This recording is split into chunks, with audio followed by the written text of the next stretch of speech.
तृतीय अध्याय कर्मयोग। अर्जुन उवाच ज्यायसी चेत् कर्मणस्ते मता बुद्धिर्जनार्दन तत्किं कर्मणि घोरे मा नियोजयसी केशव। અર્જુન બોલ્યા, હે જનાર્દન, જો તમે કર્મ કરતા જ્ઞાનને ચડિયાતું માનો છો તો પછી હે કેશવ, મને આ યુદ્ધરૂપી ભયાનક કર્મમાં કેમ જોડો છો? વ્યામિશ્રેણેવ વાક્યેન બુદ્ધિ મોહયસીવ મે તદેકં વદ નિશ્ચત્ય યેન શ્રેયોળમાપ્નુયામ।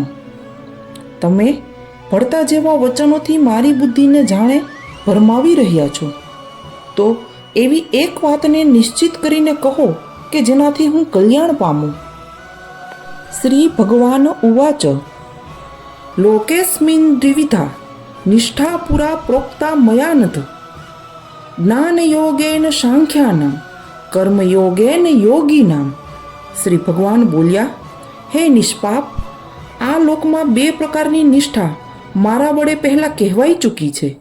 એમનામાંથી સાંખ્ય યોગીઓની નિષ્ઠા જ્ઞાનયોગ દ્વારા અને કર્મયોગીઓની નિષ્ઠા કર્મયોગ દ્વારા થાય છે। ઉપરના શ્લોકમાં આવેલા શબ્દોના ભાવાર્થ આ પ્રમાણે છે। સાધનની પરિપક્વ અવસ્થા અર્થાત પરાકાષ્ઠાનું નામ નિષ્ઠા છે।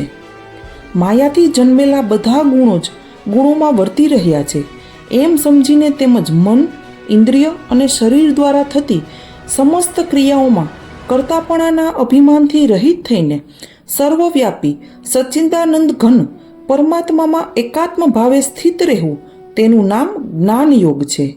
આને જ સંન્યાસ, સાંખ્યયોગ વગેરે નામો અપાયા છે। ફળ તેમજ આસક્તિને છોડીને ભગવદ્આજ્ઞા પ્રમાણે કેવળ ભગવદ અર્થે સમત્વ બુદ્ધિથી કર્મ કરવું તેનું નામ નિષ્કામ કર્મયોગ છે। આને જ સમત્વયોગ, બુદ્ધિયોગ, કર્મયોગ, તદર્થ કર્મ, મદર્થ કર્મ, મત્કર્મ વગેરે દ્વારા ઓળખાવ્યું છે। ન કર્મણા મનારંભા નૈષ્કર્મ્ય પુરુષોશ્નુતે ન ચ સંન્યસનાદેવ સિદ્ધિમ સમધિ ગચ્છતિ।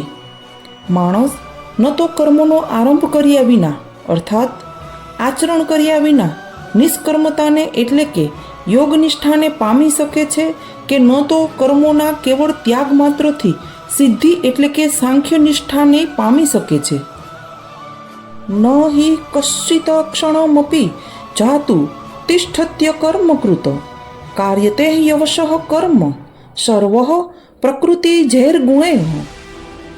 ખરેખર કોઈ પણ માણસ કદી એક ક્ષણ માત્ર પણ કર્મ કર્યા વિના નથી રહેતો, કેમ કે આખાય મનુષ્ય સમુદાયને પ્રકૃતિ જનિત ગુણો વડે પરવશ થઈને કર્મ તો કરવું જ પડે છે। કર્મેન્દ્રિયાણી સંયમ્ય ય આસતે મનસા સ્મરન ઇન્દ્રિયાર્થાન્વી મૂઢાત્મા મિથ્યાચારઃ સ ઉચ્યતે। જે મૂઢ બુદ્ધિનો મનુષ્ય સઘળી ઇન્દ્રિયોને હઠપૂર્વક ઉપરથી રોકીને મનથી તે ઇન્દ્રિયોના વિષયનું ચિંતન કરતો રહે છે તે મિથ્યાચારી અર્થાત દંભી કહેવાય છે। યસ્તિત્વેન્દ્રિયાણી મનસા નિયમ્યારભતેર્જુન કર્મેન્દ્રિય કર્મયોગમ સક્ત સ વિશિષ્યતે।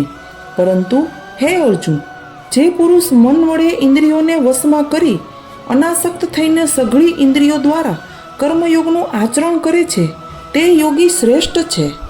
તમ કુરુ કર્મત્વમ કર્મ જ્યાયો કર્મણઃ શરીર યાત્રાપી ચ તે ન પ્રસિદ્ધ દે કર્મણઃ।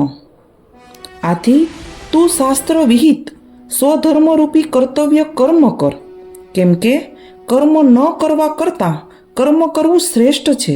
તેમજ કર્મ ન કરવાથી તારો શરીર નિર્વાહ પણ સિદ્ધ નહીં થાય। યજ્ઞાતાર્થ કર્મણોન્યત્ર લોકોયમ કર્મ બંધનઃ તદર્થમ કર્મ કૌંતેય મુક્ત સમાચર। યજ્ઞ નિમિત્તે કરવામાં આવતા કર્મો સિવાયના બીજા કર્મોમાં જોડાઈને જ આ મનુષ્ય સમુદાય કર્મોથી બંધાય છે। માટે હે અર્જુન, તું આસક્તિ વિનાનો થઈને તે યજ્ઞ નિમિત્તે જ સારી રીતે કર્તવ્ય કર્મ કર। સહયજ્ઞા પ્રજા સૃષ્ટવા પુરોવાચ પ્રજાપતિઃ અનેન પ્રસવિષ્ય ત્વમેષ વસ્તિત્વષ્ટ કામધુક. પ્રજાપતિ બ્રહ્માએ કલ્પના આદિમાં અર્થાત સૃષ્ટિના આરંભે યજ્ઞ સહિત પ્રજાઓને સર્જીને તે પ્રજાઓને કહ્યું કે તમે આ યજ્ઞ દ્વારા વૃદ્ધિ પામો અને આ યજ્ઞ તમને બધાને ઈચ્છિત ભોગ આપનાર થાઓ.